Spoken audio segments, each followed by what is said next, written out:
அல்லேலூயா. கலாத்தியருக்கு எழுதின நிருபம் 3ஆம் அதிகாரம் 14வது வசனத்தை வாசியுங்கள்.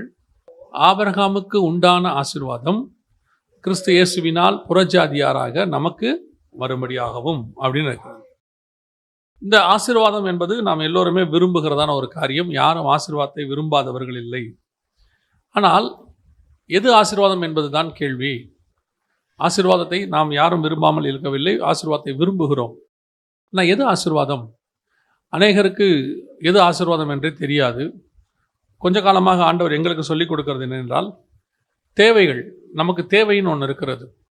அந்த தேவை என்பது நம்மை பொறுத்த வரைக்கும் அது ஆசீர்வாதமாக தான் இருக்கிறது. ஆனால் தேவனை பொறுத்த வரைக்கும் அது தேவை, நமக்கான ஒரு தேவை. இப்போ உதாரணமாக ஆக்சிஜன் இருக்குது, நம்ம மூச்சு இழுக்கிறோம்ல, இது உண்மையிலே ஒரு ஆசீர்வாதம் தானே.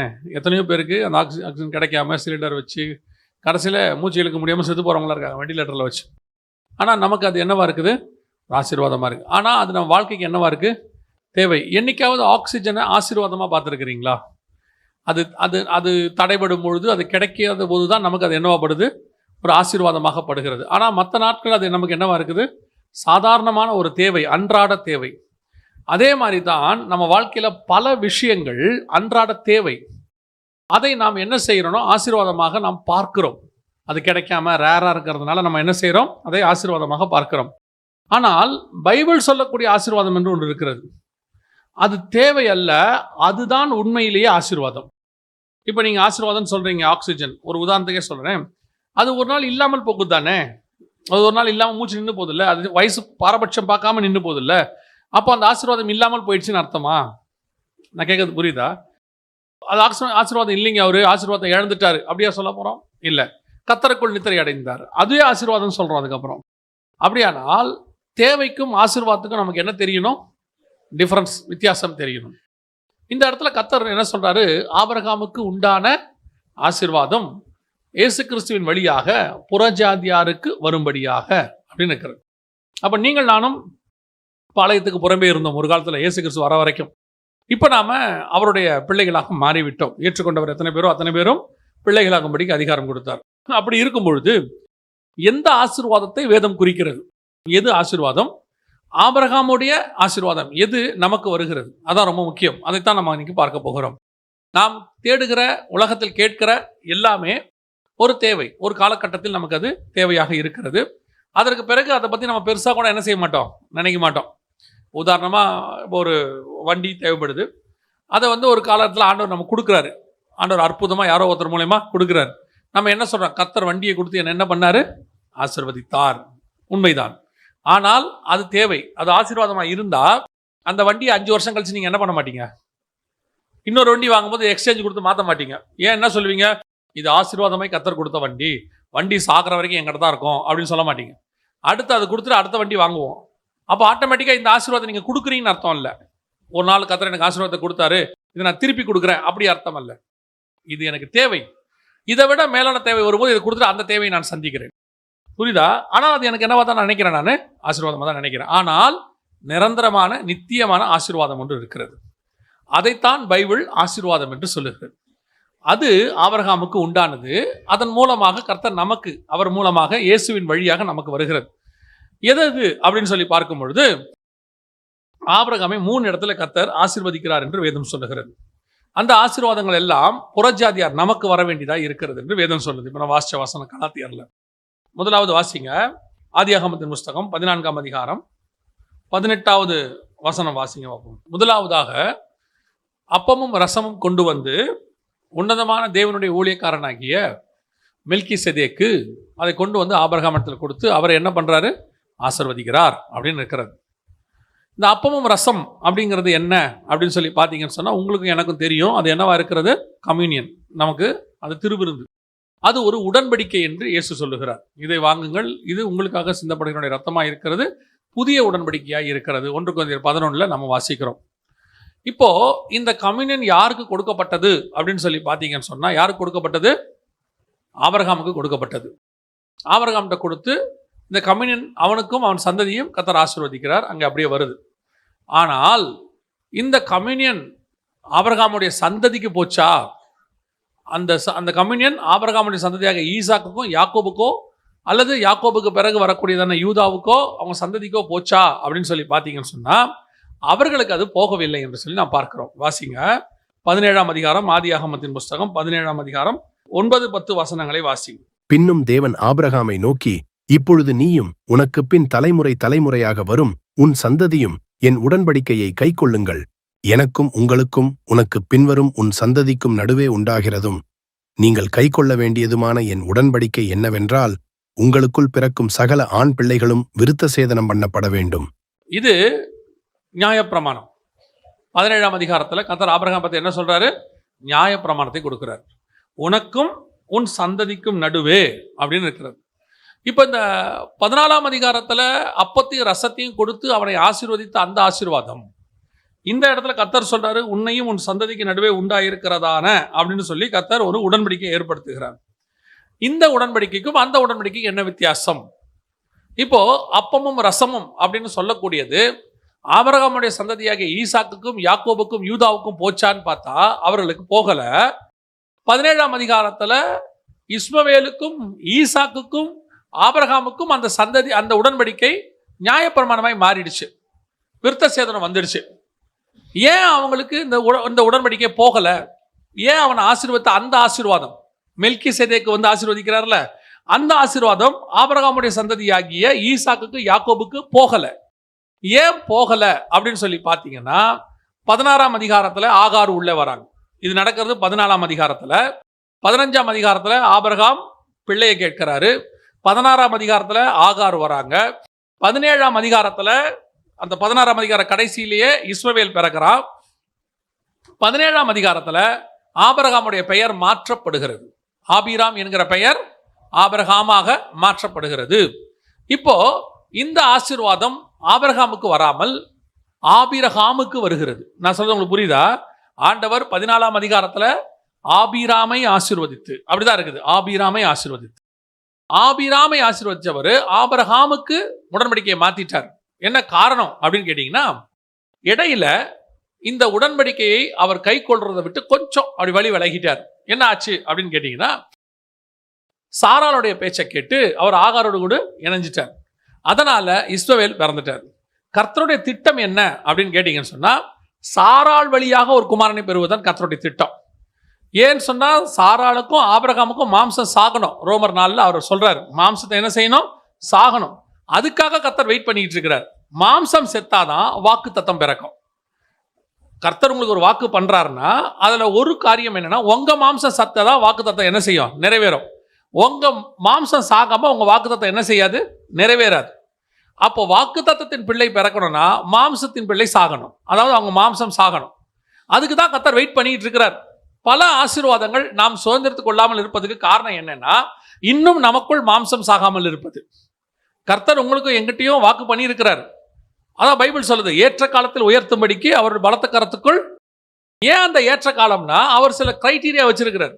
அது நிறைவேற வரைக்கும் உங்களுக்கு எனக்கு அந்த ஆசீர்வாதம் வராது.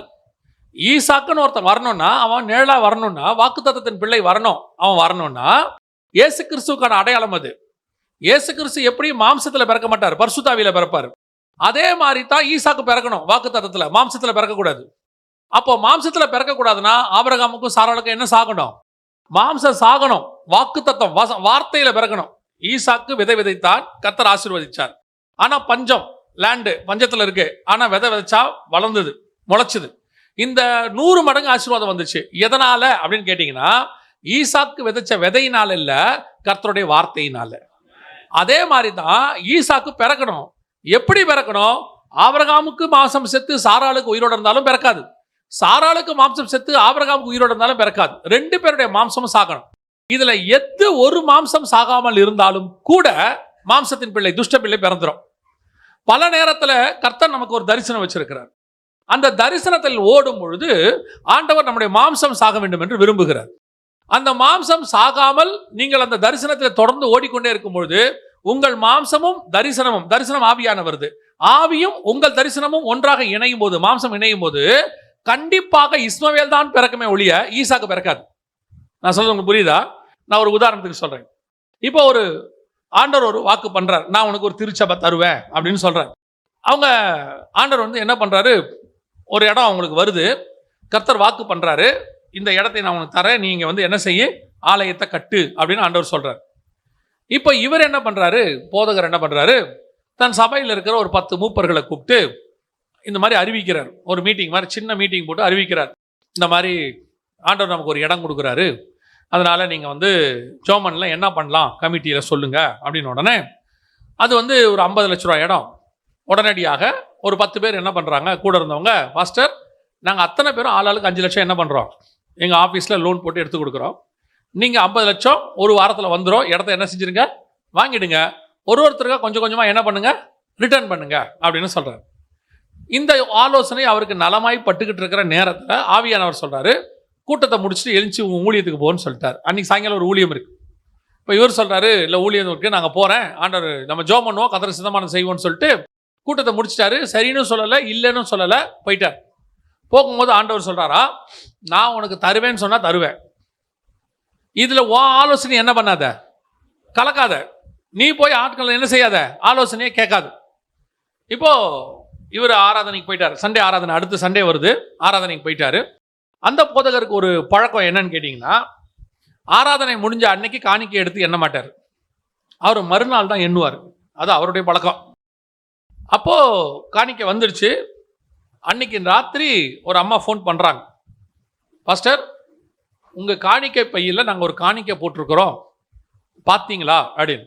இப்போ இவர் சொல்கிறாரு, இல்லைம்மா நான் பொதுவாக நாளைக்கு தான் எடுப்பேன். இல்லை பாஸ்டர் தயவு செஞ்சு போய் இன்றைக்கி எடுத்துருங்க, காணிக்கை பெட்டியில் போட்டிருக்கிறோம், கொஞ்சம் பெரிய ஆஃபரிங் பாஸ்டர், அதனால தான் உங்களுக்கு ஃபோன் பண்ணி சொல்கிறோம் அப்படின்னு சொல்கிறாங்க.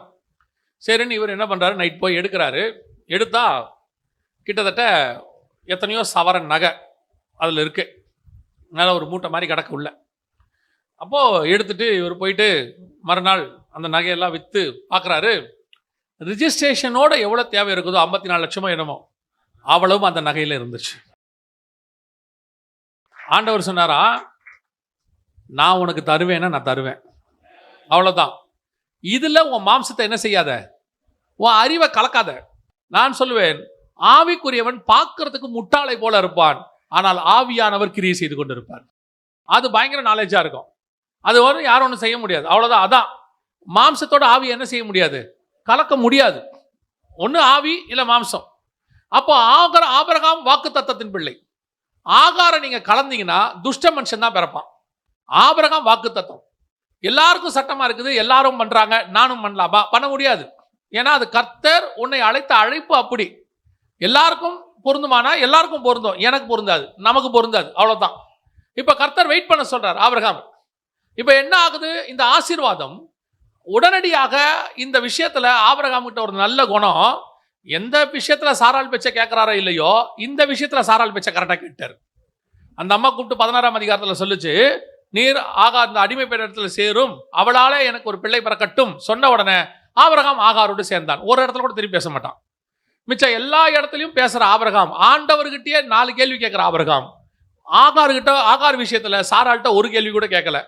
இது ஆபிரகாம் சீரியஸாக எடுத்துட்டாரு. ஏன்னா மனைவியின் பேச்சை கேட்கணும் நம்ம எப்பவுமே. இதுக்கு தான் ஆண்டவர் பார்த்தாரு. அடுத்து பிரச்சனை ஒன்று வரும், வந்தோடனே இப்போ இவர் ஆண்டவர்கிட்ட போவார். ஆண்டவரே பெரிய பிரச்சனை இருக்கு, போய் மனைவி பேச்சை கல்றா போடாம்பாரு. அது அர்த்தம் என்ன, இப்போ மட்டும் ஏன்டா எங்கிட்ட வந்த, அதை மட்டும் அது ஆகார் விஷயம் தான் வரும். ஆகார் விஷயம் வரும்போது ஆண்டவர் சொல்லுவார், உன் மனைவியின் பேச்சை போய் கேள். ஏன் அவள் பேச்சை கேட்டதுன்னு ஆகார் வந்துச்சு, அவள் பேச்சை கேட்டே போய் ஆகார் பிரச்சனை சால்வ் பண்ணிக்கம்பார். எதுக்கு சொல்கிறேன் அப்படின்னு கேட்டால், ஆண்டவர் மாம்சத்தோடு கூட ஆவியை இணைக்க விட மாட்டார். இப்போ வர வேண்டிய ஆசீர்வாதம் யாருக்கு வரல, ஈசாக்குக்கு வரல, யாக்கோபுக்கு வரல, அவன் சந்ததிக்கு வரல. ஆனால் எங்கே வந்துச்சு தெரியுமா அந்த ஆசீர்வாதம்? அந்த ஆசீர்வாதம் இயேசுவின் வழியாக புறஜாதி உங்களுக்கும் எனக்கும் வந்துச்சு. வசனம் சொல்லுது, கம்யூனினை எடுத்து கர்த்தர் உங்கள் கையிலும் என் கையிலும் கொடுத்து வச்சிருக்கிறார். அல்லேலூயா. இயேசு வசனம் சொல்லுது 1 கொரிந்தியர் 11 வாசிக்கிறோம் தானே, 1 கொரிந்தியர் 11. இப்போ கம்யூனியனுக்கு வாசிப்பீங்கல்ல. ஆனால் பெரிய ஆசீர்வாதம் என்ன தெரியுமா, இந்த கம்யூனியனை கர்த்தர் கொடுக்கும்போது பவுல் கிடையாது. கம்யூனியன் கொடுக்கும்போது யாரும் இல்லை, பவுலே இல்லை. பவுல் அதுக்கப்புறம் தான் ரட்சிக்கப்படுறாரு. கம்யூனியனை பற்றி யார் எழுதணும் நியாயமா? சீஷர்கள் தான் எழுதணும். 11 சீஷர்கள் தான் எழுதணும், யூதாஸ் எழுத முடியாது. இந்த 11 பேர் தான் எழுதணும். ஆனால் 11 பேரும் கம்யூனியனை பற்றி எழுதலை. ஆனால் எழுதுனது யாரு? பவுல். சரி, யாருக்கு எழுதணும்? கம்யூனியனை கர்த்தர் யார்கிட்ட கொடுத்தாரு? சீஷல்கிட்ட கொடுத்தாரு. இவங்க ஆல்மோஸ்ட் இவங்க எல்லாருமே இஸ்ரவேலர்கள் தான், யூதர்கள் தான், இஸ்ரவேலர்கள் தான். ஆனால் இதை எழுதும் போது பவுல் யாருக்கு எழுதுறாரு தெரியுமா? கொரிந்தியருக்கு எழுதுறாரு. அதோட அர்த்தம் என்னன்னா, புறஜாதியாருக்கு எழுதுறார், உங்களுக்கு ஒப்புவித்ததை கர்த்தரிடத்தில் பெற்றுக்கொண்டேன். அப்போ உங்களுக்கு ஒப்புவித்ததுன்னா என்ன அர்த்தம்னா, இது புறஜாதியார் ஆகிய சபைக்கு கொடுக்கப்பட்டது. அதை யார் கொடுத்திருக்கிறாரு? கர்த்தரிடத்தில் பெற்றுக்கொண்டேன். பவுலுக்கு யார் கொடுக்கணும் தெரியுமா? நியாயமா முதல்ல சொன்னோம்னா சீஷர்கள் தான் பவுலுக்கு சொல்லி கொடுத்துருக்கணும். கம்யூனியனை என்ன சொல்லி கொடுத்துருக்கணும்? அன்னைக்கு ராத்திரி இயேசு எங்களோட உட்கார வச்சு இதெல்லாம் செஞ்சாருப்பா, இந்த கம்யூனியன் கொடுத்தாரு அவர் சொல்லியிருக்கணும். ஆனா பவுல் சொல்றாரு, உங்களுக்கு ஒப்புவித்ததை கர்த்தரிடத்தில் பெற்றுக்கொண்டேன். அதோட அர்த்தம் என்னன்னா, கம்யூனியன் பரலோகத்திலிருந்து புறஜாதியாருக்கு கொடுக்கப்பட்டது. காரணம், இது ஆபிரகாமுக்கு கொடுக்கப்பட்டது. அந்த ஆசீர்வாதம் இஸ்ரவேலுக்கு போகவில்லை, உங்களுக்கும் எனக்கும் வந்திருக்கிறது. அல்லேலூயா. அப்போ ஆபிரகாமுக்கு உண்டான ஆசீர்வாதம் இயேசு கிறிஸ்துவின் வழியா யாருக்கு வந்திருக்குது? அன்னைக்கு மெல்கிசேதேக்கு கொடுத்ததை இன்னைக்கு இயேசு நமக்கு எடுத்து கொடுத்திருக்கிறார். ஆனா இந்த ஆசீர்வாதத்தை நீங்கள் நானும் தக்க வைத்துக் கொள்கிறோமா? ஆனா வசனம் தெளிவா சொல்லுது, எவன் அபாத்திரமாய் போஜனமானம் பண்ணுகிறானோ.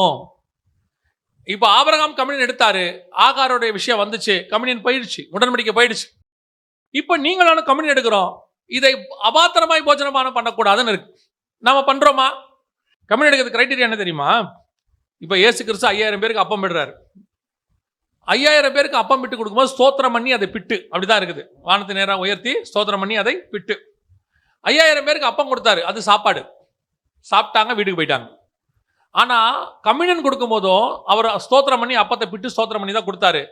ஆனா கம்யூனியன் இது உடன்படிக்கை. அந்த அப்பம் சாப்பாடு, இந்த அப்பம் உடன்படிக்கை. அப்படின்னா என்ன அர்த்தம்? கொடுத்த இயேசுகிட்ட மாற்றம் இல்லை, பிட்ட அப்பத்துல மாற்றம் இல்லை, யாருக்கிட்ட கொடுத்தாரு என்பதுதான் ரொம்ப முக்கியம். இப்போ இவங்கிட்ட கொடுக்கும்போது என்ன சொல்லி கொடுக்கிறாரு? இது உடன்படிக்கையா இருக்கிறது, என் சரீரமா இருக்கிறது. அப்படின்னா மக்கள்கிட்ட கொடுத்தா அது சாப்பாடு, சீஷன் கிட்ட கொடுத்தா அது உடன்படிக்கை. அப்ப கம்யூனியன் யாருக்கு கொடுக்க வேண்டியது தெரியுமா? எல்லாருக்கும் கொடுக்கறதுல கம்யூனியன். எவன் சிலுவை எடுத்துக்கொண்டு அவருக்கு பின்னாடி சீஷனாக வருகிறானோ அவனுக்கு கொடுப்பதுதான் கம்யூனியன். கிறிஸ்தவங்களா இருக்கிறதுனால, சர்ச்சுக்கு வர்றதுனால மட்டும் கம்யூனியன் எடுத்துடலாம், அதுதான் அதுக்கு தகுதினா இல்ல. சீஷனாக இருக்கிறவன் எடுக்க வேண்டியதுதான் கம்யூனியன். அதனாலதான் ஆண்டவர் அப்பத்தை விட்டு யார் கையில கொடுத்தாரு? சீஷர்கள் கையில கொடுத்தாரு. சீஷன்னா யாரு? அவரை பின்தொடர்கிறவன், அவருக்காக மரிக்க ஆயத்தமா இருக்கிறவன், சிலுவையை சுமக்கிறவன், கர்த்தருடைய வார்த்தையை 100% செய்ய வேண்டும் என்று விரும்புகிறவன், அவருக்காக வாழவும் மரிக்கவும் தயாராக இருக்கிறவன்.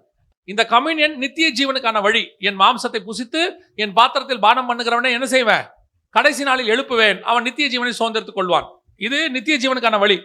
அதே நேரத்தில் இந்த கம்யூனியனை பத்தி பைபிள் சொல்லுது, எவன் அபாத்திரமாய் போஜனமான பண்ணுகிறானோ அவன் உங்களில் சிலர் வியாதி உள்ளவர்களாயும் ஒரு சிலர் நித்திரையும் அடைந்திருக்கிறார்கள். இந்த கம்யூனியன் வாழவும் வைக்கும், இந்த கம்யூனியன் சாகடிக்கவும் செய்யும். பரலோகத்துக்கு போறதுக்கு கம்யூனியன் வழியா இருந்துச்சு, யூதாஸுக்கு கம்யூனியன் மரணமா இருந்துச்சு. கம்யூனியன் எடுத்துட்டு பொருளாசைக்காரனா இருந்தான், செத்து போனான். கம்யூனியன் எடுத்துட்டு பொருளாசைக்காரனா இருந்து, காட்டி கொடுக்கிறவனா இருந்து, பணத்தாசக்காரனா இருந்து, திருடனா இருந்து, நீங்கள் கர்த்தருக்கு விரோதமானவனா இருந்தால் வேதம் சொல்லுது கம்யூனியன் உங்களை கொன்று போடும். குடல் சரிந்து செத்து போனான்.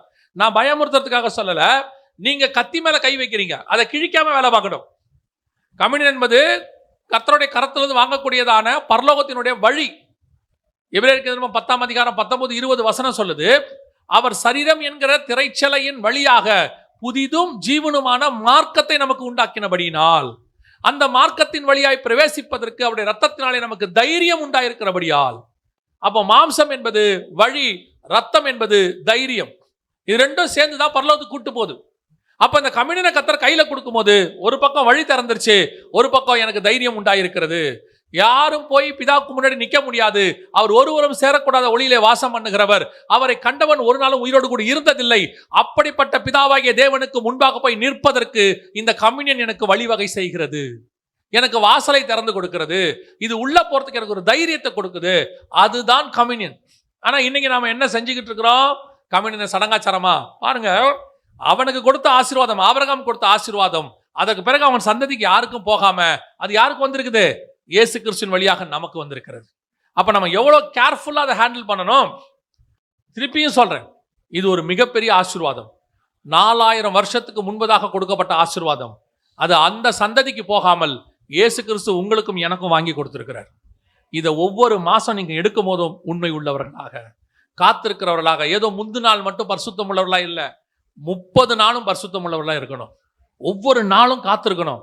அடுத்த கம்யூனியன் வருதுன்னா எப்படி பார்க்கணும் தெரியுமா? இந்த கம்யூனியன் நான் உண்மை உள்ளவனாக இருந்தேன், அடுத்த கம்யூனியனுக்கு நான் இதை விட உண்மை உள்ளவனாய் மாற வேண்டும். இதுல ஆவிக்குரிய வாழ்க்கையில் எவ்வளவு வளர்ந்தனோ இதை விட அதிகமாய் நான் வளர்ந்திருக்க வேண்டும். அப்படி ஒருதான மிக முக்கியமான காரியம் தான் உங்களுக்கு எனக்கும் வரணும். அந்த ஆசீர்வாதம் தான் வந்திருக்கு. ரெண்டாவது ஆபிரகாமுக்கு உண்டான ஆசீர்வாதம் புறஜாதியாருக்கு எப்படி வந்தது? ரெண்டாவது ஆசீர்வாதம் கர்த்தர் என்ன சொல்றாரு பாருங்க, வாசிங்க. 12ஆம் அதிகாரம் ஆதியாகமத்தின் புஸ்தகம் 2வது வசனத்தை வாசிங்க. நான் உன்னை பெரிய ஜாதியாக்கி உன்னை ஆசீர்வதித்து உன் பேரை பெருமைப்படுத்துவேன். நீ ஆசீர்வாதமாயிருப்பாய். இது ரெண்டாவது. ஆனா இதான் முதல்ல ஆண்டவர் சொல்லியிருப்பாரு. இது என்ன ஆசீர்வாதம்? நான் உன்னை பெரிய ஜாதியாக்கி உன்னை ஆசீர்வதித்து உன் பேரை பெருமைப்படுத்துவேன். கொஞ்சம் இந்த வசனத்தை நல்லா கவனிங்க. இப்ப கர்த்தர் ஆபிரகாமை பார்த்து உன் பேரை பெருமைப்படுத்துவேன் அப்படின்னு சொல்லும் போது அவருடைய பேர் என்ன? அவருடைய பேர் என்ன? ஆபிராம் அப்படின்னு இருக்குது. அவருடைய பேரு ஆபிராம். இந்த ஆபிராம்ங்கிற பேரை இப்ப யாராவது வைக்கிறோமா? இல்ல. என்ன பேர் வைக்கிறோம்? ஆபிரகாம் தான் வைக்கிறோம். ஆபிராம்ங்கிற பேரை பெரும்பாலும் நம்ம வைக்கிறது இல்லை. நான் லிட்ரலா சொல்றேன், உள்ளதை உள்ளபடி சொல்றேன். ஆபிராம்ங்கிற பேரை நம்ம யாருக்குமே வைக்கிறது இல்லை, ஆபிரகாம் தான் வைக்கிறோம். அப்ப இந்த பேர் பெருமைப்பட்டுச்சா ஆபிரகாம் பெருமைப்பட்டுச்சா? இப்ப நீங்க கேட்கலாம், ஏங்க இதுக்கும் அதுக்கும் என்னங்க பெரிய வித்தியாசம்? ஆபிராம் தானே ஆபிரகாமு? இல்ல, ஆபிராம் அப்படின்னா மேலான தகப்பன் அப்படின்னு அர்த்தம். ஆபிராம்னா மேலான தகப்பன். ஆபிரகாம் அப்படின்னா ஜாதிகளின் தகப்பன், நிறைய பேருக்கு அப்பான்னு அர்த்தம். நான் உங்களுக்கு சொல்றது புரியுதா? ஆபிராம் அப்படின்னா ஒரே ஒரு பையனுக்கு தான் அவர் அப்பா, மேலான தகப்பன். அவர் யாருக்கு அடையாளம்னா பிதாவாகிய தேவனுக்கு. அவர் ஒரே பேரான குமாரனை தந்தருளி. இப்ப பிதாவுக்கு எத்தனை பசங்க? ஒரே பசங்க. ஆனா ஆபிரகாமுக்கு ஆதியாகமம் 22:2 வாசிங்க. அப்பொழுது அவர், உன் புத்திரனும் உன் ஏக சுதனும் உன் நேசகுமாரனுமாகிய ஈசாக்கை நீ இப்பொழுது அழைத்துக் கொண்டு மோரியா தேசத்துக்கு போய் அங்கே நான் உனக்கு குறிக்கும் மலைகள் ஒன்றின் மேல் அவனை தகன பலியாக பலியிடு என்றார். ஒரே பையன் தானே போட்டிருக்கு. கர்த்தருடைய பார்வையில ஆபிரகாமுக்கு ஒரு பையன் தான். அவருக்கு நிறைய பசங்களுக்கு வந்துருச்சு. எப்போ இவருக்கு அந்த விஷன்ல இருந்து நிறைய பசங்க வந்துட்டாங்களோ அத்தோட பேரை மாத்திட்டார். அந்த பேர் உனக்கு தகுதி இல்லைன்ட்டார். மேலான தகப்பனுங்கிற பேர் உனக்கு இல்லை, இனி நீ ஆபிரகாம். இதுக்கு ஒரு ஆசீர்வாதம் இருக்கு. நீ என் பேச்சை கேட்டு வந்திருக்கிற, கானானுக்கு வந்திருக்கிற, எனக்காக உண்மையா காத்து வந்திருக்கிற, எல்லா வேலையும் செஞ்சிருக்க, மாற்று கருத்து இல்லை. ஆனால் அந்த பேருக்குரிய தன்மை உனக்கு போயிடுச்சு. உனக்கு ஒரு பையன் தான் இருந்திருக்கணும். அந்த பையன் இருந்தாதான், அந்த ஒரே பையன் இருந்தாதான் உன் பேர் என்னது? ஆபிராம். ஏன்னா அவர் ஒரே கர்த்தர் ஒருவரே, அவருடையதான பையன் ஒரே பேரான குமாரனை தந்தருளி. அவர் ஒருத்தர் தான், அவருக்கு பையனும் ஒருத்தர் தான். ஆபிரகாம் ஒருத்தர் தான், அவருக்கு பையனும் ஒருத்தர் தான். எப்போ இவருக்கு நிறைய பசங்க வந்தாங்களோ இவர் பேர் மாறிடுச்சு. இவர் ஆபிராம் அல்ல, இவர் ஆபிரகாம் அப்படின்னு ஆயிடுச்சு. இப்போ கர்த்தர் சொல்றாரு 12ஆம் அதிகாரத்துல உன் பேரை பெருமைப்படுத்தி. அந்த வசனம் எப்படி இருக்கு பாருங்களேன். அந்த 2வது வசனம் திருப்பி வாசிங்க. நான் உன்னை பெரிய ஜாதியாக்கி உன்னை ஆசீர்வதித்து உன் பேரை பெருமைப்படுத்துவேன். நீ ஆசீர்வாதமாயிருப்பாய். அப்ப 2 தடவை சொல்றாரு உன் பேரை, உன்னை ஆசீர்வதித்து உன் பேரை பெருமைப்படுத்துவேன், நீ ஆசீர்வாதமாய் இருப்பாய். அப்போ பேரை பெருமைப்படுத்துறதுங்கிறது என்ன அர்த்தம்? ஆசீர்வதிக்கிறதுன்னு அர்த்தம். இப்போ ஆபிராம் ஆபிரகாம் ஆயிட்டாரு, நமக்கு தெரிஞ்சு போச்சு. அதுக்கப்புறம் ஆபிராம்ங்கிற பேர் பைபிள்ல யாருக்காவது இருக்குதா? சரி, ஆபிரகாம் பேராது இருக்குதா பைபிள்ல? இப்ப நம்ம தான் நிறைய பேர் ஆபிரகாம்னு பேர் வச்சுக்கிட்டு இருக்கிறோம்னு வச்சுக்கோங்களேன். யாராவது ஆபிராம் அல்லது ஆபிரகாம் அப்படிங்கிற பேரை பைபிள்ல அதுக்கப்புறம் வச்சிருக்காங்களா? மேபி 1-2 பேர் இருக்கலாம். எனக்கு தெரிஞ்சு பைபிள்ல இல்ல. ஏன் இல்ல? யோசிச்சு பாருங்க. பொதுவா நாம எல்லாரும் நம்ம அப்பா பேரை பிள்ளைகளுக்கு வைப்போம் தானே? வைக்க மாட்டோம். அப்பா நீதிமானா இருந்தா கண்டிப்பா நம்ம என்ன செய்வோம்? அந்த பேரை வைப்போம்ல. ஈசாக்கு தான் 2 பசங்களுக்கும் அந்த பேரை வைக்கல, ஏசா யாக்கோபுன்னு வச்சார். யாக்கோபுக்கு 12 பசங்க, ஒருத்தனுக்கு கூட ஆபிரகாம்னு பேர் வைக்கல. கரெக்ட் தானே? இந்த 12 பசங்களும் தங்க பசங்களுக்கு என்ன பேர் வைக்கல? ஆபிரகாம்னு வைக்கல. மனாசே, எப்ராயிம் எல்லாம் இருக்குல்ல, பாரேசு, சேலா, எல்லா பசங்களும் இருக்குல்ல, ரூபனுடைய பையன் போகன், இப்படிலாம் நிறைய இருக்கு. யார் பேருமே ஆபிரகாம்னு வைக்கல. ஏன்? உன் பேரை பெருமைப்படுத்துவேனுங்கிறதான வார்த்தை ஏன் அதுக்கப்புறம் நடக்கவே இல்லை அந்த இடத்துல? நான் சொல்றது புரியுதா? இப்போ என்ன ஆயிடுச்சு? கர்த்தர் உன் பேரை பெருமைப்படுத்துவேன்னு சொன்ன அந்த பேரை விட்டுட்டு ஆபிரகாம் போயிட்டார். அந்த பேரை விட்டு ஆபிரகாம் என்ன ஆயிட்டாரு? பல ஜாதிகளுக்கு தகப்பனாக மாறிட்டார். இதப்போ இந்த பேர் தான் பெருமைப்படுத்தப்பட்டிருக்குது. ஆபிரகாம் அப்படிங்கிற பேர் என்னவா இருக்குது? பெருமையாயிடுச்சு. உலகத்துல நிறைய பேர் இப்ப என்ன வச்சிருக்கிறாங்க? ஆபிரகாம்னு வச்சுட்டாங்க. ஆனால் இந்த பேர் ஒரு நாள் பூமியோடு கூட அழிந்து போகும். பூமி அழியும் போது இதை யார் யாரெல்லாம் பூமிக்கு வச்சாங்களோ அவங்க பேரும் இந்த பூமியோட என்ன செஞ்சிடும், அழிஞ்சு போயிடும். ஆனா உண்மையிலேயே பெருமைப்படுத்தல்னா என்ன? இன்னைக்கு நாம உலகத்தார் மாதிரியே ஆசைப்படுறோம். இப்ப நான் சொல்றேன், ஆபிரகாம் பேரு நிறைய பேருக்கு வைக்கிறாங்க, கரெக்ட் தானே? அலெக்சாண்டர் பேர் வைக்கிறாங்களா? நிறைய பேர் வைக்கிறாங்களா? அலெக்சாண்டர் தேவனுடைய மனுஷனா? இல்லை தானே. அலெக்சாண்டர் யாருன்னு கேட்டிங்கன்னா, இன்னிலிருந்து ஏறக்குறைய ஒரு 2300 வருஷத்துக்கு முன்னாடி உள்ள ஒரு ஆள், ராஜா, கிரேக்க தேசத்து ராஜா. அவன் பேரை வைக்கிறாங்களா இல்லையா? நெப்போலியன் பேர் வைக்கிறாங்களா இல்லையா? வைக்கிறாங்கல்ல.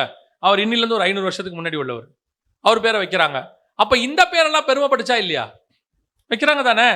எத்தனையோ பேரோட பேர் அந்த காலத்தில் உள்ளவங்க பேரெல்லாம் இப்பவும் வைக்கிறாங்க இல்லையா? பெரிய பெரியவங்களுடைய பேரெல்லாம் இன்னைக்கு வைக்கப்படுது. அப்படி இருக்கும்போது பேரை பெருமைப்படுத்துவேன்னா என்ன அர்த்தம்? இதான் பேரை பெருமைப்படுத்துறதா? அப்போ அலெக்சாண்டர் பேர் தான் வச்சாச்சு, நெப்போலியன் பேர் வச்சாச்சு. அப்ப அந்த பேர் இப்ப பெருமையா இருக்குதே. கர்த்தர் இதைத்தான் சொன்னாரா? பேரை பெருமைப்படுத்துவேங்கிறது பூமியில இல்ல. இந்த பேர் அழிந்து போக வாய்ப்பு இருக்கிறது. இந்த பேர், பெருமைப்படுத்தப்பட்ட பேர் பூமியோடு கூட அழிந்து போகும். சில பேர் மறந்து போகும், சில பேர் கொஞ்ச நாள் நிற்கும், அலெக்சாண்டர் மாதிரி. ஆனால் பெருமைப்படுத்தல் என்பது இது அல்ல. இதை குறித்து கர்த்தர் சொல்லல. எதுக்கு உங்களுக்கு சொல்றேன்னா, கர்த்தர் பேரை பெருமைப்படுத்துவேன்னு சொன்னது இது அல்ல, இதை குறித்து அல்ல. இந்த பேரை பெருமைப்படுத்துவேன் அல்ல. கர்த்தர் எந்த சொல்றாருன்னா, வாசிங்க, அதுதான் புறஜாதியாருக்கு கர்த்தர் கொடுக்கிற ஆசீர்வாதம். வெளிப்படுத்தின விசேஷம் 3ஆம் அதிகாரம் 5வது வசனத்தை வாசிங்க. ஜெயங்கொள்ளுகிறவனெவனோ அவனுக்கு வெண்வஸ்திரம் தரிப்பிக்கப்படும். ஜீவ புஸ்தகத்திலிருந்து அவனுடைய நாமத்தை நான் கிறுக்கி போடாமல் என் பிதா முன்பாகவும் அவருடைய தூதர் முன்பாகவும் அவன் நாமத்தை அறிக்கையிடுவேன். இதுதான் பேரை பெருமைப்படுத்துதல். புரியுதா? பூமியில எங்க உங்க பேரை சொன்னாலும் உங்கள் பேர் மறக்கப்பட்டு போகும். எந்த இடத்தில் உங்கள் பேர் உயரத்தில் இருந்தாலும் தாழ்த்தப்படுவதற்கு வாய்ப்பு இருக்கிறது. ஒருவேளை தாழ்த்தப்படாமல் உயரத்திலே இருந்தாலும் ஒரு 100 வருஷம் போனா மறந்து போயிடும், 500 வருஷம் போனா மறந்து போயிடும். யோசித்து பாருங்க, ஒரு 500 வருஷத்துக்கு முன்னாடி விளையாட்டு வீரர் யார் பேரும் நமக்கு ஞாபகத்தில் இருக்குதா? இல்ல. எகிப்தில் இருக்கிற ராஜாவுடைய பார்வனுடைய பேர் ஏதாவது ஞாபகத்தில் இருக்குதா? இருக்கு, கூகுள்ல இருக்கும், போனா தேடலாம். மனசுல இருக்குதா? இல்ல. எந்த ஃபீல்டாக இருக்கட்டும் சாதித்தவர்கள் எல்லாம் இருக்காங்க, பேர் இருக்கு. ஆனா அந்த பேரெல்லாம் எல்லாருக்கும் மனசுல என்ன செய்யாது, நிக்காது. ஏதோ ஒரு 10 பேருக்கு இருக்கும், அதுக்கப்புறம் மறந்துடுவாங்க. எல்லா காலகட்டத்திலும் மறந்துடுவாங்க. அதான் இயல்பு, அதான் உலகத்தின் முறை. எந்த பேருமே நிலையானது அல்ல. ஆனால் உங்கள் பேரை பெருமைப்படுத்துவேன் கர்த்தர் எதை சொல்றாருன்னு கேட்டா, உன்னுடைய பேரை ஜீவ புஸ்தகத்திலிருந்து கிறுக்கி போடாமல் பிதாவுக்கு முன்பாகவும் அவருடைய தூதருக்கு முன்பாகவும் அவன் நாமத்தை, இதுதான் உண்மையிலேயே பேரை பெருமைப்படுத்துதல். இப்ப யோசிச்சு பாருங்களேன், உங்களை பரலோகத்தில் போய் நீங்க அப்படி நிற்கும் போது ஆண்டவர் பேசுறாருன்னு வச்சுக்கோங்க. இயேசு பேசுறாரு, பிரதமர் நாடாளுமன்றத்தில் பேசுறாருன்னா பின் ட்ராப் சைலண்ட் இருக்கும். அவர் என்ன பேச போறாரு, அல்லது ஜனாதிபதி பேசுறாருன்னா பின் ட்ராப் சைலண்ட்.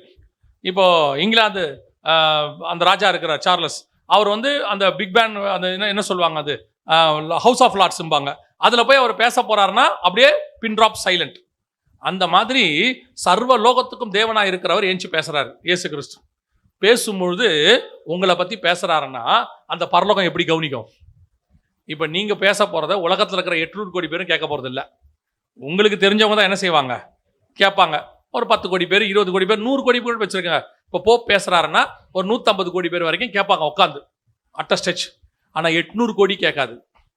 ஆனா பிதாவுக்கு முன்பாக இயேசு பேசுறாருன்னா பரலோகத்தில் இருக்கிற கோடான கோடி தூதர்கள் கேட்பாங்க. அத்தனை பேரும் பின் ட்ராப் சைலண்ட்ல உட்காந்துருப்பாங்க. அப்படியே பிதா உட்காந்துருப்பாரு, இயேசு ஏந்திரிச்சு உங்க பேரை அவங்களுக்கு அத்தனை பேருக்கு முன்பாக சொல்வாராம். பூமியில இவன் எனக்காக பாட அனுபவித்தவன், இவன் உண்மை உள்ளவன், ஜெயம் பெற்றவன், உலகத்தை ஜெயித்தவன், உலகம் அவனை சேதப்படுத்தவில்லை, எல்லாத்தையும் விட்டுட்டு நமக்காக அப்படி பரலோகத்தில் வந்தாப்பான்னு சொல்லி உங்களையும் என்னையும் கர்த்தர் அப்படி உயர்த்தும் போது அந்த பேர் தான் உன் பேரை பெருமைப்படுத்துவேன், நீ ஆசீர்வாதமாய் இருப்பாய்.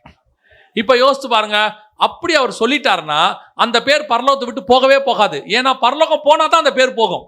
பூமியில உங்க பேர் பெருமைப்படுத்தப்பட்டா பூமி போகும்போது உங்க பேர் என்னவாயிரும், போயிடும். ஆனால் பரலோகம் போகாது, நித்தியம், எட்டர்னல்ல உங்க பேரை சொல்லியாச்சுன்னா அதுக்கு பேரு ஜீவ புஸ்தகம். அப்படிதானே சொல்றாரு ஆண்டவர் அந்த இடத்துல 5வது வசனத்துல, ஜீவ புஸ்தகத்திலிருந்து அவனுடைய நாமத்தை. ஜீவ புஸ்தகம்னா என்ன?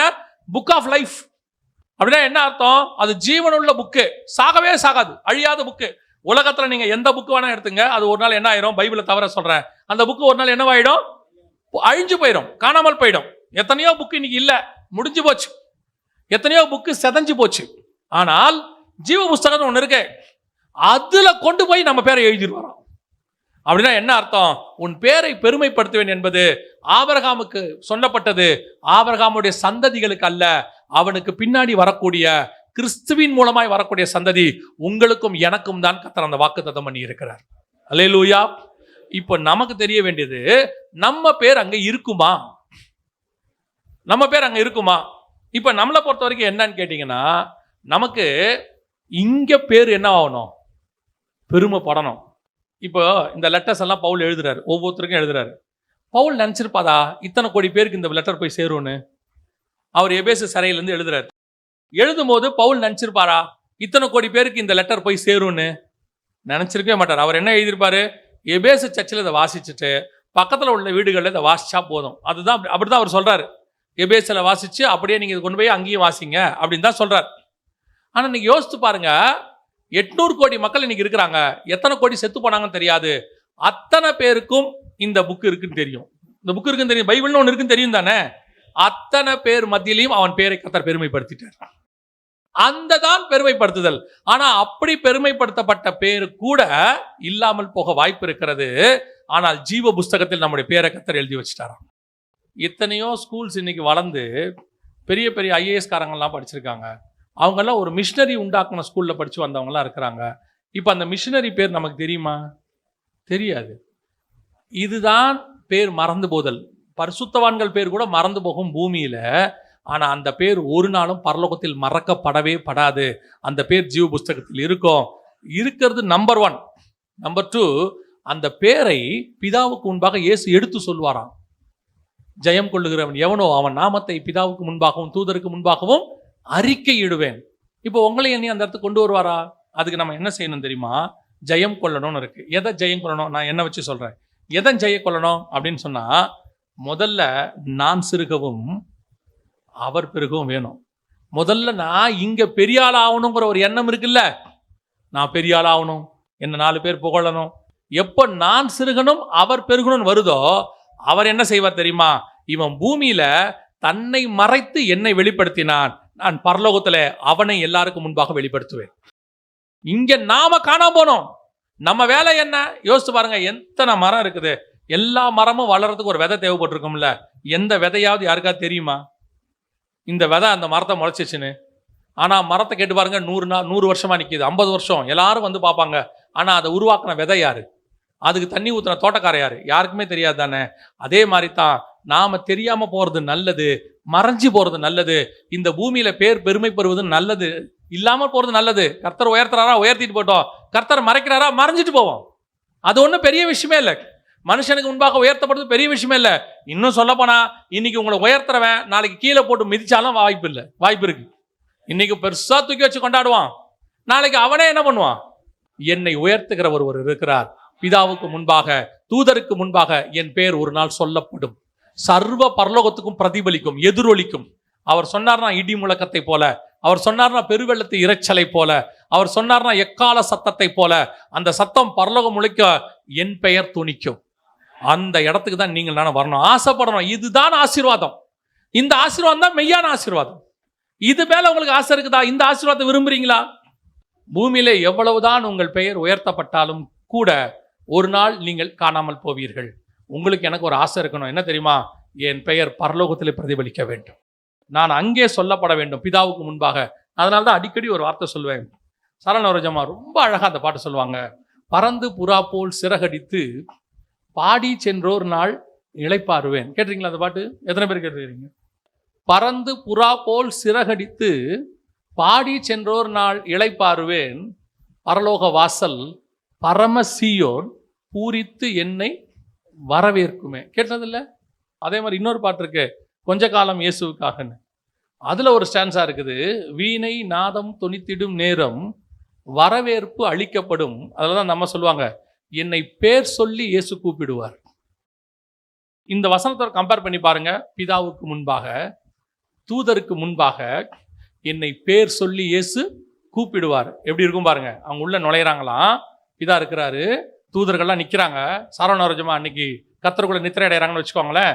அப்படி பாரடைஸ்குள்ள நுழையும் போது இயேசு சொல்வாராம், சாரல் நவரோஜி வராங்க பாருங்க, இத்தனை ஆண்டு காலம் உண்மையும் உத்தமமாய் எனக்காக பூமியில ஊழியம் செய்து பரிசுத்தத்தை பாதுகாத்து கொண்டு சாட்சியுள்ள ஜீவியம் செய்து பரலோகத்துக்குள்ள நுழையும் பொழுது மொத்த பேரும் அப்படி நின்று என்ன செய்வாங்களாம், வரவேற்பாங்களாம். அந்த அம்மா சொல்றாங்க, வீணை நாதம் துணித்திடும் நேரம் வரவேற்பு அளிக்கப்படும், என்னை பேர் சொல்லி இயேசு கூப்பிடுவார்.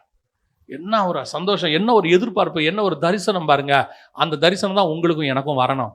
எவன் கூப்பிட்டா என்ன, எவன் கூப்பிடாட்டி என்ன, எவன் பத்திரிக்கை வச்சா என்ன, எவன் பத்திரிக்கை வைக்காட்டி என்ன. ஆனால் ஒன்று, பரலோகத்தில் பேர் இல்லாமல் போயிடக்கூடாது. அத்தனை பேருக்கு முன்னாடி கூப்பிடும்போது பரலோகமே எந்திரிச்சுன்னு கை தட்டுமா. யோசித்து பாருங்களேன், யோபு உள்ள நுழையும் போது என்ன சொல்லியிருப்பாங்க தெரியுமா? வர்றா, இவன் தாண்டா ஒரு நாள் சரித்திரமே படைச்சான்டா பூமியில், சாத்தானுங்கனே இவங்கிட்ட தோத்துட்டான்டா, சாத்தானே ஜெயிச்சவன் ஒருத்தன் உள்ள வரான்டா. டோட்டல் பரலோகம் எப்படி யோபுவை பார்த்துருக்கோம் பாருங்க. அல்லேலூயா.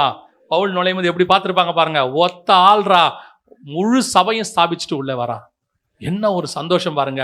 ஸ்தேவான் அப்படி மறிக்கிறாரு, பரலோகம் ஏஞ்சி நிற்கிது, இயேசுவே ஏஞ்சி நிற்கிறாரு. அப்படி உள்ள நுழையும் போது சின்ன பையன்டா, பந்தி விசாரிக்கிறவன், தண்ணி ஊத்துறவன், சாப்பாடு போடுறவன், அவன் கலக்கிட்டான் பாடுறா உலகத்தை. அப்படி ஏந்திரிச்சு அப்படி உள்ளே வரும்போது பரலோகமே ஏஞ்சி நின்று கூப்பிடுது, வாஸ்தேவான் பரலோகத்துக்கு உள்ள நுழை. இந்த மாதிரி உங்களையும் என்னையும் பார்த்து பரலோகம் சொல்லணும். அல்லேலூயா. இதுதான் வாஞ்ச. அதனால எவன் கூப்பிட்டாலும் கூப்பிடாட்டியும், பேரை போட்டாலும் போடாவிட்டையும், அல்லது பெருமைப்படுத்தினாலும் பெருமைப்படுத்தாவிட்டாலும் கவலைப்படாதிருங்கள். அது ஒரு காலம் இருக்கும் நமக்கு. எனக்கு முன்னாடி சீட்டு கொடுக்கல, என்னை வரவேற்கல, என்னை கூப்பிடல, என் பேரை, அதெல்லாம் இருந்துச்சு ஒரு காலத்துல. நாம பூர்ணராகும்படி கடந்து போக வேண்டும். இதெல்லாம் ஒன்றுமில்லை, நான் சிறுகவும் அவர் பெருகவும் வேண்டும். ஒரு நாள் வரும், என் பேரை கர்த்தர் பெருமைப்படுத்துவார். அல்லேலூயா. கடைசியாக ஆபிரகாமுடைய ஆசீர்வாதம் என்ன? வாசிங்க. ஆதியாகமத்தின் புத்தகம் 22ஆம் அதிகாரம் 17வது வசனத்தை வாசிங்க. நல்லா கவனிங்க. இந்த இடத்துல ஆண்டவர் சொல்ற வார்த்தை என்னன்னா, நான் உன்னை ஆசீர்வதிக்கவே ஆசீர்வதித்து உன் சந்ததியை வானட்சத்திர நட்சத்திரம் போலவும் கடற்கரை மணலை போலவும் பெருக பண்ணுவேன் என்று அப்படின்றார். இந்த வாக்கு தத்தம் ஆபிரகாமுக்கு எப்படி நிறைவேறுச்சு? இந்த ஆசீர்வாதம், உன்னை ஆசீர்வதித்து அப்படின்னு இருக்கு இல்லையா, இந்த ஆசீர்வாதம் ஆபிரகாமுக்கு எப்படி நிறைவேறுச்சு? இப்போ நீங்க கேட்டா என்ன சொல்வீங்க அப்படின்னு கேட்டா, இந்த உலகத்தில் உள்ள சந்ததி எல்லாம் ஆபிரகாமுக்கு அப்படி இல்லை. சொல்லுங்க, புரியுதா? ஆபிரகாம்ல இருந்து வந்தவங்க இவங்க எல்லாருமே கிடையாது. ஆபிரகாம்ல இருந்து வந்தவங்க கொஞ்சம் பேர் இருக்காங்க. கேத்தூரால் சந்ததி இருக்குது, அப்புறம் வந்துட்டு இஸ்மவேல் சந்ததி இருக்கிறது, அதற்கு பிறகு ஈசாக்கின் சந்ததி இருக்கிறது. இதை தவிர்த்து எகிப்து பார்வோன், அது ஆபிரகாம்ல இருந்து வந்தது கிடையாது. அதெல்லாம் ஆபிரகாமுக்கு முன்னாடியே இருக்குது இல்லையா? ஆபிரகாம் போகும்போது யார் இருக்கிறா? பார்வோன் இருக்கிறார், எகிப்தில் இருக்கிறார். அதுக்கு முன்னாடியே பாபிலோன் இருக்குது. 11ஆம் அதிகாரத்தில் என்ன இருக்குது? பாபிலோன் இருக்குது. அதனால ஆபிரகாமுக்குள்ள எல்லாரும் ஆபிரகாம் சந்ததின்னு சொல்ல முடியாது. ஆபிரகாமின் சந்ததி வானத்து நட்சத்திரத்தை போல கடற்கரை மணலை போல இருக்கும். யாரா இருக்கலாம்? ஒருவேளை நம்ம என்ன நினைப்போம், இது யாரா இருக்கணும்? இஸ்ரவேல் ஜனங்களாக தான் இருக்கணும். இஸ்ரவேல் ஜனங்கள் தான் அப்படியே பரம்பி பரம்பி பரம்பி பூமியில ஒருத்தரோட ஒருத்தர் இணைஞ்சு, இது எல்லாமே யாரா இருக்கணும்? இஸ்ரவேல் ஜனங்களா இருக்கணும். அப்படின்னா அதுக்கு வாய்ப்பு இருக்கிறது நிறையா. ஆனா உண்மையிலேயே இந்த ஆசீர்வாதம் இஸ்ரவேலுக்கு தான் உரியதா அப்படின்னு கேட்டீங்கன்னா, வாசிங்க 7ஆம் அதிகாரம் வெளிப்படுத்தின விசேஷம் 5வது வசனத்துல இருந்து வாசி. வெளிப்படுத்தல் 7:5 வாசி. யூதா கோத்திரத்தில் முத்திரை போடப்பட்டவர்கள் 12000. ரூபன் கோத்திரத்தில் முத்திரை போடப்பட்டவர்கள் 12000. காத் கோத்திரத்தில் முத்திரை போடப்பட்டவர்கள் 12000. ஆசேர் கோத்திரத்தில் முத்திரை போடப்பட்டவர்கள் 12000. நப்தலி கோத்திரத்தில் முத்திரை போடப்பட்டவர்கள் 12000. மனாசே கோத்திரத்தில் முத்திரை போடப்பட்டவர்கள் 12000. சிமியோன் கோத்திரத்தில் முத்திரை போடப்பட்டவர்கள் 12000.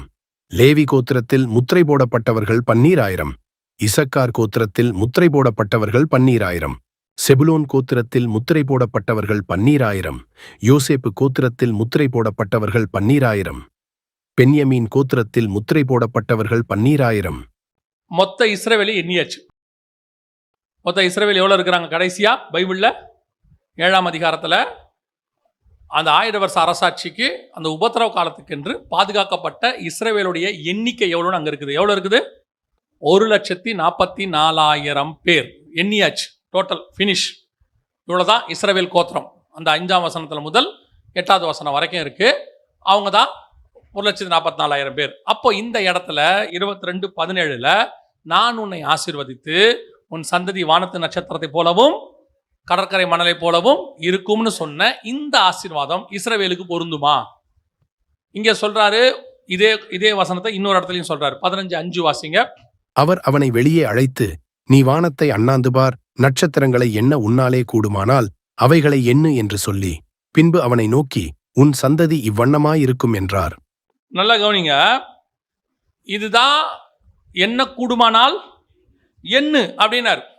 இப்போ எண்ண முடியாதுன்னு அர்த்தம். அதனாலதான் 22:17 சொன்னாரு, நான் உன்னை ஆசீர்வதிக்கவே ஆசீர்வதித்து உன் சந்ததி வானத்து நட்சத்திரத்தை போலவும். அப்ப எண்ண முடியாது அப்படின்னு இருக்கிறது. ஆனா வெளிப்படுத்தல் 7 5 முதல் 8 வசனத்துல எண்ணியாச்சு. யூதா கோத்திரத்தில் ஆரம்பிச்சு கடைசியா மனாசே கோத்திரம் வரைக்கும் 12,000 சொல்லி 1,44,000 பேரை எண்ணியாச்சு இஸ்ரவேல் கோத்திரத்துல. அப்படியானால் இந்த வாக்குத்தத்தம் யாருக்குரியது? இது இஸ்ரவேலுக்குரியது அல்ல. முதல்ல கொடுத்த கம்யூனியன் யாருக்கிட்ட வந்துருச்சு? இயேசு கிறிஸ்துவின் வழியாக நம்ம கிட்ட வந்துருச்சு. ரெண்டாவது, உன் பேரை பெருமைப்படுத்துவேனுங்கிற ஆசீர்வாதம் யாருக்கிட்ட வந்துருச்சு? இயேசு கிறிஸ்துவின் வழியாக. அவர் தான் பிதாவுக்கு முன்பாக நம்ம பேர் அறிக்கையிடுறாரு. இயேசு கிறிஸ்துவின் வழியாக நம்ம கிட்ட வந்துருச்சு. இப்போ இது மூணாவது. இப்போ இந்த ஆசீர்வாதம் எங்க வந்துச்சு? அதே 7ஆம் அதிகாரம் வெளிப்படுத்தின விசேஷம் 9வது வசனம். இவைகளுக்கு பின்பு நான் பார்த்தபோது, இதோ சகல ஜாதிகளிலும் கோத்திரங்களிலும் ஜனங்களிலும் பாஷைக்காரரிலுமிருந்து வந்ததும் ஒருவனும் எண்ணக்கூடாததுமான திரளான கூட்டமாகிய ஜனங்கள் வெள்ளை அங்கிகளை தரித்து தங்கள் கைகளில் குருத்தோலைகளை பிடித்து சிங்காசனத்திற்கு முன்பாகவும் ஆட்டுக்குட்டியானவருக்கு முன்பாகவும் நிற்க கண்டேன். இந்த கூட்டம் யாரு அப்படின்னு கேட்டீங்கன்னா அதுக்கு கீழே சொல்லுது, இவர் மூப்பர்களில் ஒருவன் என்னை நோக்கி 13ஆம் வசனம், வெள்ளை அங்கிகளை தரித்திருக்கிற இவர்கள் யார், எங்கிருந்து வந்தார்கள் என்று கேட்டான். அதற்கு அவன், ஆண்டவனே அது உமக்கே தெரியும் என்றேன். அப்பொழுது அவன், இவர்கள் மிகுந்த உபத்திரவத்திலிருந்து வந்தவர்கள், தங்கள் அங்கிகளை ஆட்டுக்குட்டியான ரத்தத்திலே. அப்படின்னா இவங்க யாருன்னா இயேசு கிறிஸ்துவின் சந்ததி. இயேசு கிறிஸ்து சந்ததி ஆட்டுக்குட்டியானவர் தாமே இவர்கள் கண்ணீர் யாவையும் துடைப்பார். கீழே இருக்குது பாருங்க, சிங்காசனத்தில் மத்தியில் இருக்கிற ஆட்டுக்குட்டியானவரே இவர்களை மேய்த்து இவர்களை ஜீவ தண்ணீர் உள்ள ஊற்றண்டைக்கு நடத்துவார். தேவன் தாமே இவருடைய கண்ணீர் யாவையும் துடைப்பார் அப்படின்னு இருக்கு. அப்ப நல்லா கவனிச்சு கொள்ளுங்க. அந்த 1 முதல் 8 வரைக்கும் இருக்கிறது எண்ணப்பட்ட சந்ததி, எண்ணியாச்சு 144. 9 இருந்து இந்த 17 வரைக்கும் இருக்கிறது எண்ணி முடியாத சந்ததி. புரியுதா? இப்போ ஆபிரகாம் பார்த்து கர்த்தர் சொன்னாரு, உன் சந்ததி எண்ணி முடியாததாக இருக்கும். வானத்தின் நட்சத்திரத்தை என்ன கூடுமானால் எண்ணு, உன் சந்ததி இவ்வண்ணமாய் இருக்கும். அப்படின்னா இந்த சந்ததி என்று அவர் சொன்ன ஆசீர்வாதம் யாருக்குரியது என்று சொன்னால் இஸ்ரவேலுக்குரியதல்ல. ஈசாக்கினுடைய பையன் அந்த யாக்கோபு இஸ்ரவேலுக்குரியதல்ல, 12 கோத்திரத்துக்குரியதல்ல. அது உங்களையும் என்னையும் குறித்து தீர்க்க தரிசனமாய் சொல்லப்பட்ட சந்ததி. அல்லேலூயா. இதைத்தான் கர்த்தர் ஆபிரகாமை ஆசீர்வதித்து சொல்றாரு, உன் சந்ததி வானத்து நட்சத்திரத்தை போல இருக்கும். நீங்களும் நானும் தான் வானத்து நட்சத்திரத்தை சந்ததி. எப்படி சொல்றீங்க அப்படின்னு சொன்னா, வெளிப்படுத்தின விசேஷம் 1ஆம் அதிகாரம் 20வது வசனம் வாசி. என் வலது கரத்தில் நீ கண்ட 7 நட்சத்திரங்களின் ரகசியத்தையும் 7 பொன் குத்து விளக்குகளின் ரகசியத்தையும் எழுது. அந்த 7 நட்சத்திரங்களும் 7 சபைகளின் தூதர்களாம். நீ கண்ட 7 குத்து விளக்குகளும் 7 சபைகளாம். அப்ப நட்சத்திரம் என்பது யாரை குறிக்குது? சபையினுடைய தூதர்கள், நம்மளை குறிக்கிறது. அநேகரை நீதிக்கு உட்படுத்துகிறவர்கள் ஆகாய மண்டலத்தில் எப்படி இருப்பாங்க? நட்சத்திரங்களை போல இருப்பார்கள். அப்படியானால் இந்த நட்சத்திர சந்ததி என்பது உங்களையும் என்னையும் குறித்து சொல்லப்பட்டது, ஆண்டவர் அழைத்தது. அதில் ரொம்ப அழகா இருக்கும். அந்த 15 நீங்க வாசிக்கிறீங்கள, ஆதியாகமம் 15:5 திருப்பி ஒரு தடவை வாசிங்க. அதில் ஒரு சும்மா சின்ன ஒரு அழகான வார்த்தை இருக்கும். அதை நீங்க படிக்கும் போது அதை தியானிச்சு படிச்சீங்கன்னா ரொம்ப நல்லா இருக்கும். 15:5 வாசிங்க. அவர் அவனை எங்கிருந்து? கூடாரத்திலிருந்து. கூடாரம் என்பது ஆசாரிப்பு கூடாரத்துக்குரிய அடையாளம். இப்ப 2 இடத்துலயும் ஆபிரகாம் இருக்கிறாரு. கூடாரத்துக்குள்ளேயும் இருக்கிறாரு, கூடாரத்துக்கு வெளியும் இருக்கிறாரு. கூடாரத்துக்குள்ள இருக்கிறது நியாயப்பிரமாணம், கூடாரத்துக்கு வெளியே இருக்கிறது புறஜாதி பிரமாணம். உள்ள இருக்கிற சந்ததி வேற, வெளியே அழைத்து கூடாரத்துக்கு வெளியே வா, நியாயப்பிரமாணத்தை விட்டு வெளியே வா, நீ அண்ணாந்து பார். வானத்துக்குரியது இயேசு கிறிஸ்து தான் வானத்துல வர்றவர். அண்ணாந்து பார், உன் சந்ததி இவ்வண்ணமாய் இருக்கும். ஏன்னா இயேசுதான் வானத்தின் விடிவெளி நட்சத்திரம். அவர்தான் புரியுது. வெளிப்படுத்தின விசேஷம் 21ஆம் அதிகாரத்தில் சொல்லுது இல்லையா, விடிவெளி நட்சத்திரம்னு. விடிவெளி நட்சத்திரமா இருக்கிறவர் அழைக்கிறதான்னு. வானத்தை அண்ணாந்து பார்த்தா அந்த சந்ததி நட்சத்திரம். நாம் எல்லாம் அவருடைய சந்ததி நட்சத்திரங்களாக இருக்கிறோம். வானத்தை அண்ணாந்து பார், உன் சந்ததி இவ்வண்ணமாய் இருக்கும். அப்படி அர்த்தம் என்ன? நாம் எல்லாம் வான நட்சத்திரம், வானத்துக்குரிய நட்சத்திர சந்ததியாக இருக்கோம். நாம தான் எண்ணி முடியாத சந்ததியாக இருக்கிறது. அவனை வெளியே அழைத்து அப்படின்னா என்ன அர்த்தம்? கூடாரத்தை விட்டு வெளியே வா, ஆசாரிப்பு கூடாரத்தை விட்டு வெளியே வா. அதோட அர்த்தம் சொல்றேன், நியாயப்பிரமாணத்தை விட்டு வெளியே வா, புறஜாதி பிரமாணம் ஒன்று இருக்கு, அது வானத்துக்குரியதா இருக்கு. வானத்தில் தான் அந்த நட்சத்திரம், விடிவெளி நட்சத்திரம் இயேசு இருக்கிறாரு, அவருடைய சந்ததி ஒன்று இருக்குது. அந்த சந்ததி தான் எண்ணி முடியாதாக இருக்கும். பூமியில் இருக்கக்கூடிய கடற்கரை மணல் உன் சந்ததி யாரு? இஸ்ரவேல் ஜனங்கள். 1,44,000 எண்ணிரலாம். ஆனா மேல உள்ள சந்ததி என்ன பண்ண முடியாது? எண்ண முடியாது. இதுல நீங்களும் நானும் வானத்துக்குரிய சந்ததியாக இருக்கிறோம். கர்த்தர் உங்களுக்கும் எனக்கும் தான் அந்த ஆசீர்வாதத்தை கொடுத்திருக்கிறாரு. இப்ப பிரச்சனை என்னன்னா, நீங்களும் நானும் அந்த சந்ததியா இருப்போமாங்கிறதான் கேள்வி. ஏன் அப்படின்னு நான் சொல்லிட்டு முடிக்கிறேன், கவனிங்க.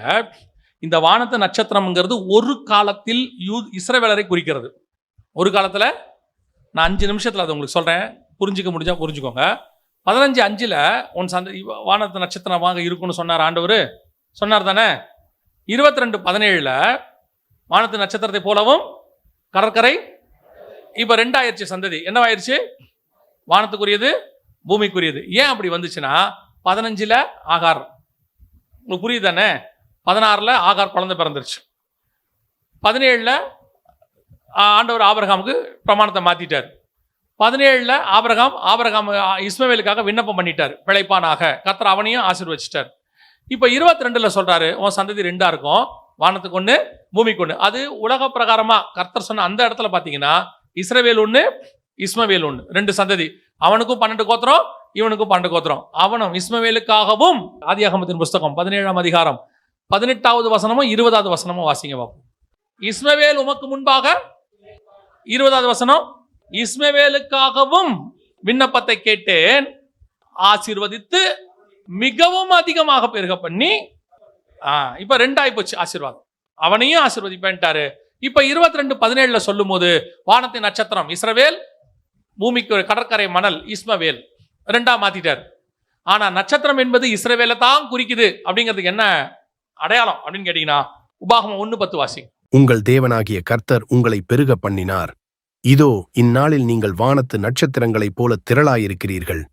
நல்லா மோசே சொல்றாரு அழகா, இஸ்ரவேலை பார்த்து சொல்றாரு, இந்நாளில் நீங்கள் வானத்து நட்சத்திரத்தை போல. அப்போ யாரை பத்தி தான் சொல்றாரு? இஸ்ரவேல. ஆனா இஸ்ரவேலர்கள் தேவனை விட்டு தூரம் போயிட்டாங்க. ஒரு பீரியட்ல கர்த்தரை விட்டு ரொம்ப தூரம் போயிட்டாங்க. ஓசியாவின் புஸ்தகத்துல வாசிங்க, இப்ப 1:10 வாசிங்க. ஓசியா 1:10 வாசிங்க. என்றாலும் இஸ்ரவேல் புத்திரரின் தொகை அளக்கவும் எண்ணவும் கூடாத கடற்கரை மணலைப் போலிருக்கும். நீங்கள் என் ஜனமல்ல என்று அவர்களுக்குச் சொல்வதற்கு பதிலாக நீங்கள் ஜீவனுள்ள தேவனுடைய பிள்ளைகள் என்று அவர்களுக்குச் சொல்லப்படும். என்னவாயிடுச்சு? இப்ப கடற்கரை மணல் ஆயிடுச்சு. ஆரம்பிக்கும் போது என்னவா இருந்துச்சு? வானத்தின் நட்சத்திரம்.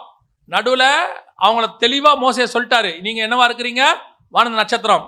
ஆனா கவனிச்சுக்கொள்ளுங்க, ஓசியாவில அவங்க என்னவா மாறிட்டாங்க?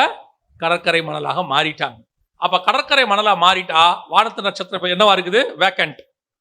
அந்த இடத்துக்கு தான் உங்களை எண்ணி கர்த்தர் இப்ப கொண்டு வந்திருக்கிறார்.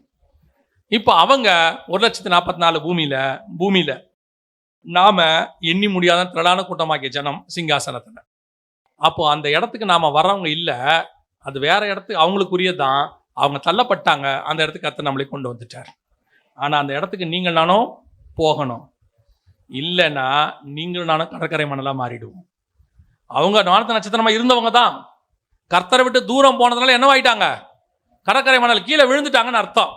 கடற்கரை மணல் உங்களுக்கு தெரியும் நினைக்கிறேன். கடற்கரைக்கு போயிருக்கிறீங்களா? சீஷோருக்கு போயிருக்கீங்க தானே? போனீங்கன்னா போய் பாருங்க, மணல் உங்க காலுக்கு கீழே தான் இருக்கும். மணல் என்ன செய்யும்? காலுக்கு கீழே தான் இருக்கும். நீங்க அதை மிதிச்சுக்கிட்டு தான் இருப்பீங்க. ஒரு நாள் வரும், கடற்கரை விட்டு வெளியே வருவீங்க, எல்லாம் விளையாடிலாம் முடிச்சுட்டு வந்த உடனே முதல்ல என்ன பண்ணுவீங்க? காலில் இருக்கிற மண்ணை தட்டுவீங்க. அதானே? அதான் உலக ஆசீர்வாதம். அவ்வளோதான் அந்த சந்ததி. ஒரு நாள் வரும், எல்லாம் முடியும் போது இந்த சந்ததியை தட்டி விட்டுட்டு போயிட்டே இருப்பார் ஆண்டவர். ஆனால் நட்சத்திரம் இருக்குது இல்லை, அது அங்கேயே தான் இருக்கும். அது அங்கேயே தான் இருக்கும். விழுந்தாலும் கூட சிலர்லாம் என்ன சொல்கிறாங்கன்னா, நட்சத்திரத்தை என்ன சொல்கிறாங்கன்னா, இப்போ நம்ம பார்க்குற பல நட்சத்திரம் அங்கே இருக்காதான். ஏன்னா அந்த ஒளி நமக்கு வந்து சேர்றதுக்கு சில வருஷங்கள் ஆகுமா. அப்போ அந்த லைட் நம்ம கண்ணுக்கு இப்போ தெரியுது இல்லை, அந்த ஒளி கொடுக்கக்கூடிய நட்சத்திரம் இப்போ அங்கே இருக்காதான். ஆனால் அந்த ஒளி நமக்கு ரீச் இப்போ ஆகுது. அந்த மாதிரி நாம் பூமியில் இல்லாவிட்டாலும் நம்முடைய வெளிச்சம் பூமியின் மேல் வீசிக்கொண்டே இருக்கும். அல்லேலூயா. அப்போ உங்களை என்னையும் கர்த்தர் என்னவா மாற்றிருக்கிறாரு? வானத்தின் நட்சத்திரத்தை போல மாற்றி இருக்கிறார். அப்போ நீங்கள் இந்த ஆசீர்வாதத்தை பெற்றுக்கொள்கிறவங்களா தான் இருக்கணும். பூமிக்குரிய சந்ததி அல்ல, நாம் வானத்துக்குரிய சந்ததி. நட்சத்திரத்தை போல ஒருவரும் எண்ண முடியாத திரளான கூட்டமாகிய ஜனங்கள். இவங்க எங்கே நின்னாங்கன்னா வசனம் சொல்லுது, சிங்காசனத்திற்கு முன்பாக நின்றார்கள். 7:9 சிங்காசனத்துக்கு முன்பாக நின்றார்கள். கர்த்தர் உங்களையும் என்னையும் இந்த சந்ததியா இருக்கும்படி தான் கர்த்தர் நினைச்சிருக்கிறார்.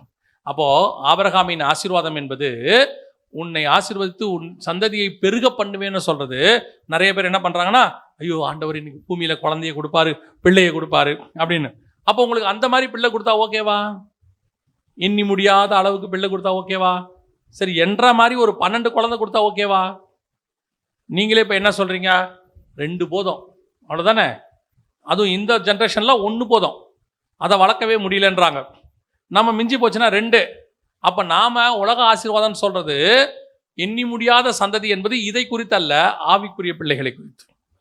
அதனால தான் புதிய ஏற்பாட்டை பொறுத்த வரைக்கும் வசனம் சொல்லுது, பிள்ளை பெறாத மல்லடியே மகிழ்ந்து கலிகூறிய.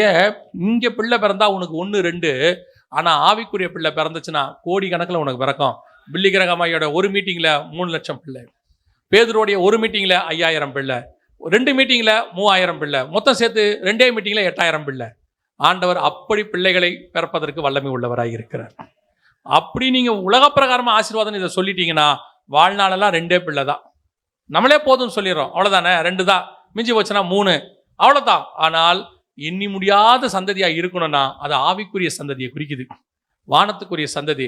இப்போ கர்த்தர் உங்களை என்னையும் எப்படி ஆசீர்வதிக்க விரும்புகிறாருன்னா, புறஜாதியாருக்கு இயேசுவின் வழியாக ஆபிரகாமின் ஆசீர்வாதம் வந்து சேர்ந்து விட்டது. முதலாவதாக அவருடைய உடன்படிக்கை கம்யூனியன் அவங்களுக்கு போக வேண்டியது நம்ம கிட்ட கொடுத்துட்டாரு. 2வது அவங்க பேரை பூமியில பெருமைப்படுத்தணும், ஆனா அந்த பேரை நம்ம பேரை பரலோகத்தில் கர்த்தர் பெருமைப்படுத்தி இருக்கிறார் பிதாவுக்கு முன்பாக. கடைசியாக நாம் எண்ணக்கூடிய சந்ததியாக இருந்திருக்கணும் நியாயமா, ஆனா எண்ணி முடியாத சந்ததியாய் கர்த்தர் மாற்றி வச்சிருக்கிறாரு. இந்த 3 ஆசீர்வாதமும் ஆபிரகாமுக்கும் அவன் சந்ததிக்கும் உரியது.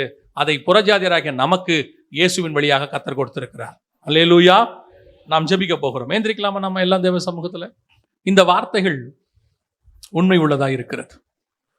இந்த பூமியில் நீங்கள் என்ன ஆசீர்வாதத்தை எதிர்பார்த்தாலும், அதை ஆசீர்வாதம் என்று கருதினாலும், வேதம் தெளிவாய் சொல்லுகிறது, கீழானவைகள் அல்ல மேலானவைகளையே நாடுங்கள். இந்த பூமியில் நீங்கள் நினைக்கிறது எல்லாம் தேவை. ப்ரொமோஷன் தேவை, இருப்பிடம் தேவை, ஒரு சபைக்கு இடம் தேவை, அதெல்லாம் தேவை. அது பிளஸ்ஸிங் இல்லை, அது நம்ம பார்வைக்கு பிளஸ்ஸிங்காக தெரியுது. நம்மளை விட புறஜாதியார் நிறைய இடம் வச்சிருக்காங்க, நம்மளை விட புறஜாதியார் மேலான இடத்துல உட்கார்ந்துருக்கிறாங்க. ஆண்டவர் யோசேப்பை உயர்த்தி எகிப்தில் எல்லாரும் வணங்கபடி செஞ்சிட்டாலும் அவனுக்கு மேல பார்வோன் இருந்தாப்புல, அந்த டாப் மோஸ்ட் பார்வோனை தான் இருந்தாப்புல. ஆனா வானத்துக்கு போயிட்டீங்கன்னா நீங்களும் நானும் ராஜாக்களும் ஆசாரியருமாய் இருக்கிறோம். எகிப்துக்கு யோசேப்பு பிரதமராக முடியும், ஆனா ராஜாவாக முடியாது, ஆக முடியாது. அங்க பார்வோன் உட்கார்ந்திருப்பான், பூமிக்குரிய அதிபதி. ஆனா நமக்கோ இப்போ இயேசு கிறிஸ்துவின் வழியாக ராஜாக்களும் ஆசாரியருமாய் அழைக்கப்பட்டிருக்கிறோம்.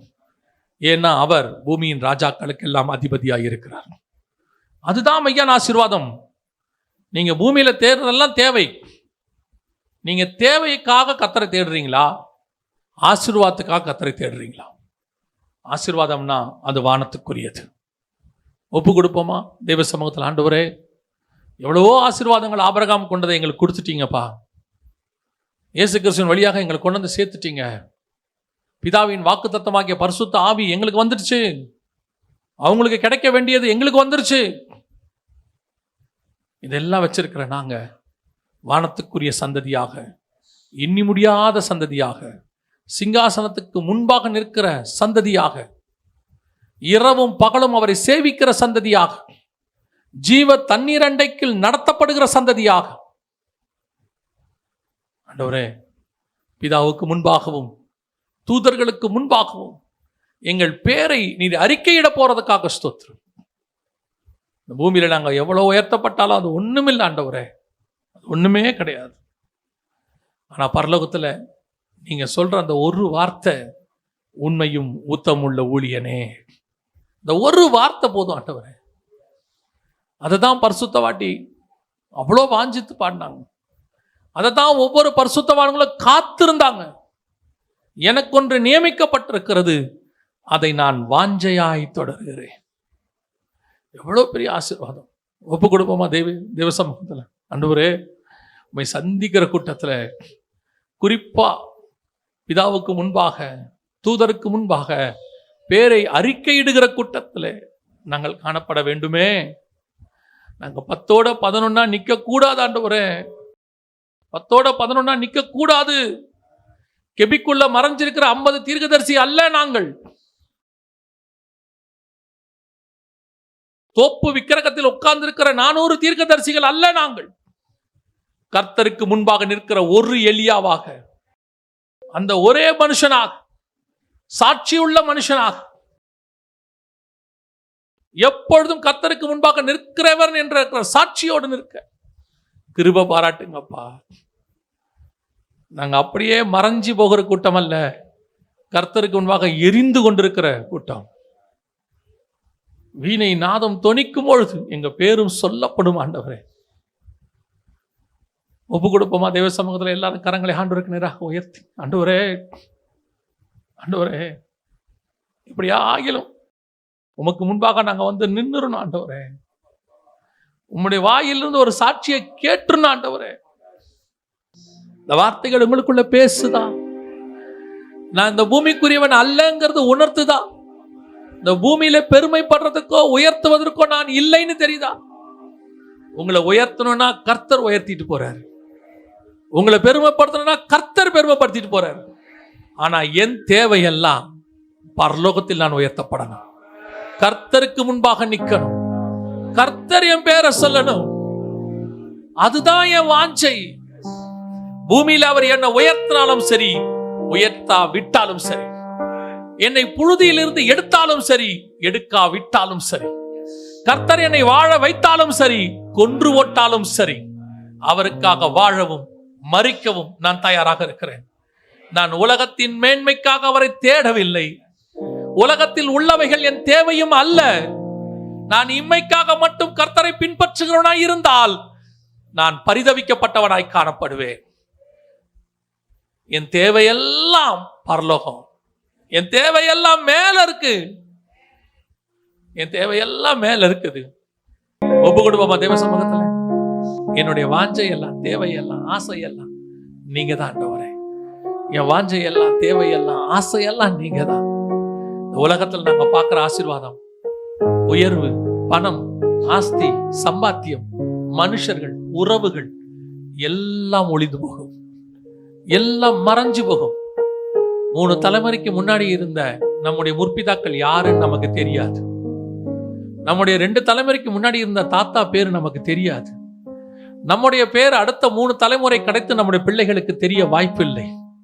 ஆனால் உங்கள் பேரும் என் பேரும் ஜீவ புஸ்தகத்தில் நித்திய நித்தியமாய், நித்திய நித்தியமாய் பிதாவுக்கு முன்பாகவும் தூதருக்கு முன்பாகவும் அறிக்கை பண்ணிக்கொண்டே இருப்பார். இதுதான் நம்முடைய டெஸ்டினேஷன். இதுதான் நம்ம ஆசீர்வாதம்.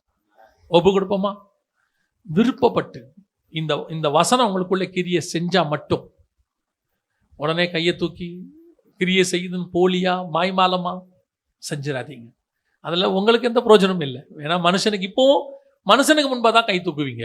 ஆனால் உண்மையிலேயே ஆவியானவர் என்னோடு கூட இடைப்பட்டார். இனி என் ஆசையெல்லாம், என் தேவையெல்லாம் நீங்க தான் ஆண்டவரே அப்படி சொல்றவங்க மட்டும் உங்க கரங்களை தேவனுக்கு நேராக உயர்த்தி, சர்வ வல்லமை உள்ள எங்கள் தகப்பனே, இந்த நாளுக்காக உமக்கு நன்றி ஆண்டவரே. நீர் வரும் பொழுது உமக்கு முன்பாக நிற்க பாத்திரவான்களாக இருக்கும்படி ஒவ்வொரு நாளும் விழித்திருந்து எங்களை முழுவதுமாய் பாதுகாத்துக் கொண்டு எங்கள் விளக்கு எரிந்து கொண்டே இருக்க கிருபை பாராட்டும். இந்த வசனம் நீர் வர்ற வரைக்கும் எங்களோடு கூட பேசட்டும். எங்கள் ஆண்டவர் இயேசு கிறிஸ்துவின் நாமத்தில் பிதாவே.